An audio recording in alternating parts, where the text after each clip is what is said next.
Ezeke boakany papa. Ela nangalaragna dokotry fa takatra ndraiky an'ity fantarazagna.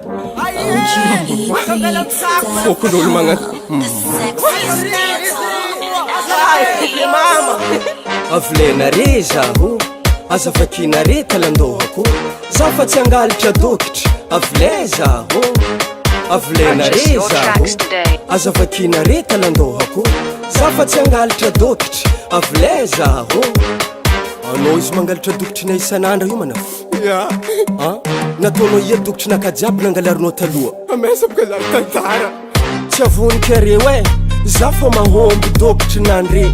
Zaho somary maia, zaho mba tiboatraboatra. Vakinare talandohako maty zababa mifony. Fanjonaka aminany baka tsy atao kabaka 26. Avlenare zaho, azavakinare talandohako. Zaho fa tsy angalatra dokotry, avle zaho. Avlenare zaho, azavakinare talandohako. Zaho fa tsy angalatra dokotry, avle zaho. Nagnino moa zaho tsy alefa nare prison akagny. Egna maso aminazy efa gony araiky.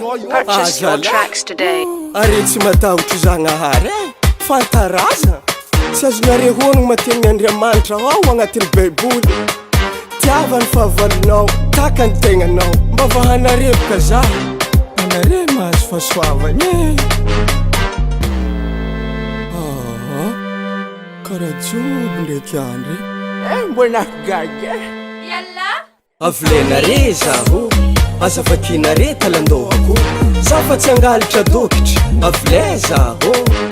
Avlenare zaho, azavakinare talandohako. Zaho fa tsy angalatra dokotry, avle zaho. Ya, avosotro anao ndraiky halitra anao ty.